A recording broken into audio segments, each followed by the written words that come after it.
বারাসাতের নবপল্লী দক্ষিণ বালুরিয়ার বাসিন্দা আক্রান্ত ব্যবসায়ী নাম রাকেশ ঘোষ। তার একটি বারাসাত কলোনি মোড়ে রেস্তোরাঁ আছে। রাকেশের অভিযোগ, সোমবার তাকে রেস্তোরাঁ থেকে সুদ ব্যবসায়ী তন্ময় বন্দ্যোপাধ্যায় ওরফে বুবাই সঙ্গে আরও একজনকে নিয়ে আসে। এরপরই ওই দুই ব্যক্তির নিজস্ব চাপাডালির একটি অফিসে তুলে নিয়ে যায় রাকেশকে টাকা আদায়ের জন্য। তার উপরে চলে বেদম প্রহার। বারাসাত সরকারি মেডিকেল কলেজ হাসপাতালে চিকিৎসা করানোর পর বারাসাত থানায় এ নিয়ে অভিযোগও দায়ের করে রাকেশের পরিবার। জানা গিয়েছে, তন্ময় বন্দ্যোপাধ্যায় ওরফে বুবাইয়ের থেকে বছর 5 আগে 3.5 লক্ষ টাকা সুদে ধার নিয়েছিল রাকেশ। বিনিময়ে প্রতিদিন 10,000 টাকা করে দিতে হতো। 3.5 বছর এভাবে দেওয়ার পর প্রতিদিন দিতে হতো 8,500 টাকা করে। এভাবে 6 মাস দেওয়ার পর 6,500 টাকা করে দিত রেস্তোরাঁর ওই ব্যবসায়ী। পরশুদিন রাত্রেবেলায় আমাকে ফোনে অনেক হুমকি টুমকি দেওয়া হয়। কে দেয়? নাম কি ওর? ওর নাম হচ্ছে বুবাই ব্যানার্জি, ভালো নাম তন্ময় ব্যানার্জি। কি বিষয় আপনার সাথে কি সম্পর্ক ছিল? কি বিষয় আমি ও বছর 5 আগে ওর থেকে 3.5 লক্ষ টাকা, মানে 1 লাখ 2 লাখ এরকম করে 3.5 লক্ষ টাকা আমি খেপে খেপে ওর থেকে ইন্টারেস্টে টাকা নিই। ও তার বিনিময়ে প্রত্যেক দিনই 10,000 টাকা করে পার ডে কালেকশন হিসেবে ও করতো, এবং সেই পরিমাণটা অনেক, মানে পার ডে 10,000 কতদিন দিয়েছেন আপনি? আমি এরকম 3.5 বছর ওনাকে দিয়েছি। পার ডে 10,000 টাকা? হ্যাঁ, 3.5 বছর দেওয়ার পরে তারপরে 10,000 টাকাটা একটু কমে 8,500 টাকা হয়। 8,500 টাকা রোহন দিয়েছি আমি মাস 6, তারপরে 6,500 টাকা করে দিতাম। এই অবধি 6,500 টাকা করে দেওয়া হয়েছে।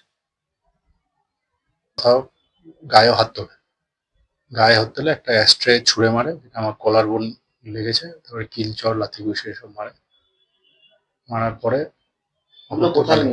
এটা ওনার ওই বাড়ি আছে, বাড়ির পাশে একটা অফিস আছে, মানে অফিস ঠিক না, একটা ওই দোকান আছে সেলুন, কোথায় সেটা? Vivekananda road taxi stand, Vivekananda না, চাপাডালি ট্যাক্সি স্ট্যান্ডের পিছন দিকটা। ওখানে আপনাকে তুলে নিয়ে গেছিল দোকান থেকে? তুলে নিয়ে গেছিল। এবার আমি ওখান থেকে বেরিয়ে আমার ফোনটাও রেখে দিয়েছিল। তারপর ফোনটা আমি যখন পাই, আমার এক বন্ধুকে আমি ওখানে নিয়ারেস্ট বন্ধুকে আমি কল করি, উনি সাথে সাথে আসে।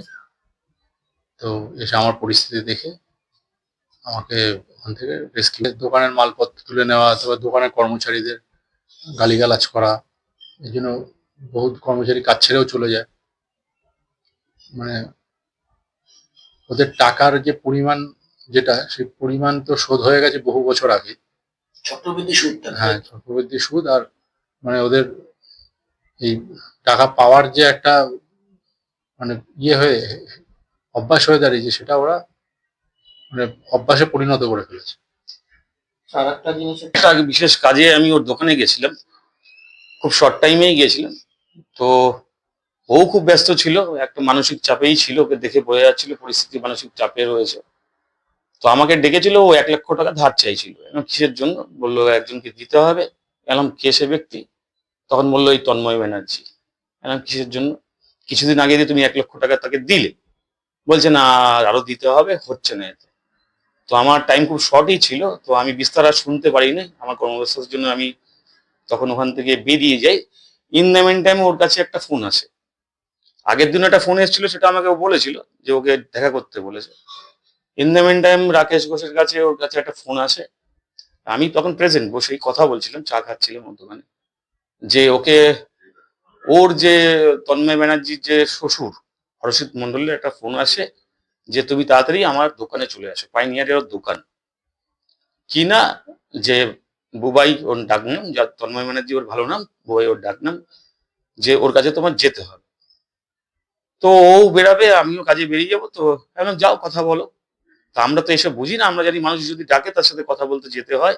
ও একটু ভয়ই পাচ্ছিল, এবং ভয়ের ব্যাপার কি আছে, টাকা নিয়েছো, টাকা দিচ্ছ দীর্ঘদিন। আমি যতদূর জানি ও আমাকে যা হিস্ট্রি বলেছে, 5 বছর ধরে ওকে ডেলি 10,000 টাকা করে দিচ্ছে। কত নিয়েছিল? ও নিয়েছিল প্রথমে 3.5 লক্ষ টাকা, তার এগেন্স্টে ও 10,000 টাকা করে নাকি দিচ্ছে। এবার টাকা পয়সা হিসাব কিনা, মাঝে মাঝেই ওর রেস্টুরেন্টে আমি যেতাম রাতের বেলা আমার পরিবারে খাবার আনার জন্য, বা একটু বন্ধুর সাথে দেখা করার জন্য, ব্যবসায়িক কথাবার্তা বলার জন্য। তখন দেখতাম টাকা নিয়ে যেত, লোকজন দায়ী থাকতো, দিতে দেরি হলে সবসময় তো বেচাকেনা ঠিক হয় না। তো দিতে দেরি হলে একটা বাজে কথা, হুমকি, 10টা কাস্টমারের সামনে একটা লজ্জাস্কর ব্যাপার, যেটা মান সম্মান থাকলে যেটা লোক করে। অনেক সময় ওর কাছে নেই, আমার পকেটে 5,000 আছে, ওর ক্যাশে 5,000 টাকা মিলিয়ে 10,000 টাকা দিয়ে দেওয়া হতো। তবুও আমরা এইসব অশান্তি ঝুট ঝামেলা এইসব আমরা পছন্দ করি না। আমরা টাকা দিয়ে এট এ টাইম আসলে দিয়ে দেবো, অ্যাকচুয়ালি ওর টাকাটা আসছে না। এবং ওকে টাকা দিতে দিতে আমি যতদূর জানি ও প্রায় 2 কোটি টাকা দেনা হয়ে গেছে। ওর বাড়ি দোকান সব বন্ধ, আইওবি ব্যাংক বন্ধ হয়ে গেছে। গত বছর, তার আগের বছর ও 2 কোটি টাকা লোন নিয়েছে শুধু মার্কেটে ওর পার ডে 10,000 টাকা দেওয়ার জন্য। আমি ওকে জিজ্ঞেস করেছিলাম যে এই এত বড় টাকার লোন নিয়ে কি করলেন? বলে ওর ইন্টারেস্ট দিতে দিতে আমার এই টাকা মার্কেটে আজকে এর থেকে নিয়ে ওকে দিচ্ছি, ওর থেকে নিয়ে ওকে দিচ্ছি, এভাবে ওকে টাকা শোধ করতে হচ্ছে। যাই হোক, তবুও দিচ্ছিল, সম্মান মান সম্মানের খাতিরে দিচ্ছিল। ওকে আমি বললাম তুমি যেভাবে হোক দক্ষিণ পাড়ায় আসো। তখন ও দক্ষিণ পাড়া সত্যনারায়ণ মিষ্টান্ন ভান্ডারের সামনে আসে এবং কথা বলার মতো ক্ষমতা ওর ছিল না। তো আমি ওকে জিজ্ঞেস করলাম কি হয়েছে, বলতে ওর কথা মুখ দিয়ে বেরোচ্ছিল না এবং খুব মানে শ্বাসকষ্ট হচ্ছিল। তো আমি বেশি কথা না বলে ওকে সঙ্গে সঙ্গে বাইকে বসিয়ে নিয়ে হসপিটালে নিয়ে যাই। কিন্তু হসপিটালে নিয়ে যাওয়ার সময় এই তন্ময় ব্যানার্জি ওকে একটা ছেলে দিয়েছিল। তার কথা ছিল যে ওকে ওই অবস্থায় ওকে আরো 1 লক্ষ টাকা দিতে হবে, কালকে ও নিয়ে যাবে। যখন বাইকে ও ওঠে তখন ওই ছেলেটা ওর যে টাকা কালেকশন করে, কয়েকগুলো ব্যাম্বির বা কিছু লোকজন লেগে দিয়ে তারা ডেলি কালেকশন করে, কি হলো কি হলো বলে চিৎকার করছে। তো আমি আর ওইদিকে কর্ণপাত না করে, যেহেতু আমার বন্ধুর শরীর খারাপ, আমি সিধা গিয়ে হসপিটালে ভর্তি করি এবং ওর পরিবারের লোকজনকে খবর দিই। আজকে চেয়ারম্যানের কাছে গিয়েছিলাম, আমি ব্যক্তিগতভাবে চেয়ারম্যানের কাছে গিয়েছিলাম, রিপোর্ট করেছি, বলেছি। চেয়ারম্যান বলেছে অবশ্যই থানায় বলবে, ওনার স্টেপ উনি নেবেন। আমরাও কতগুলো ক্লাব, আমাদের যারা রাকেশকে চেনে, আমরা যারা যাদের বন্ধু বান্ধব, আমরাও একত্রিত হচ্ছি এই সদ্বিচার পাওয়ার জন্য। যতদূর যেতে হয় আমরা যাব এবং বারাসতের বুকে এই নোংরা ব্যবসা অবিলম্বে বন্ধ করতে হবে, প্রশাসনকে তার দায়িত্ব দিতে হবে। দরকার হলে আমরা নবান্নের মুখ্যমন্ত্রীর কাছেও যাব, দরবার করব। ঠিক আছে, আপনার নাম? আমার নাম জয়ন্ত ব্যানার্জি। আমার ছেলেকে মারছে, বাজে বাজে কথা বলছে। আমি যদি এখন মানহানি কেস করে দিই, আমার ছেলের যদি প্রাণটা বেরিয়ে যেত, আমার ছেলের 2টা বাচ্চা আছে, আমার কি হতো? প্রশাসনের কাছে গেছিলেন আপনি? হ্যাঁ, প্রশাসনের আমাকে মেয়েরা জামাইরা লাইনে বলছে, আমি কালকে উপোস ছিলাম, আমাকে রেখে দিয়েছে বাড়িতে, ওরা গেছে, যা করার ওরা করেছে, আমি বাড়িতেই ছিলাম। এইসব কিডনি বেচে তারপরে বলে কি মা আমাকে মেরে ফেলবে মেরে ফেলবে, মারপিট করবে।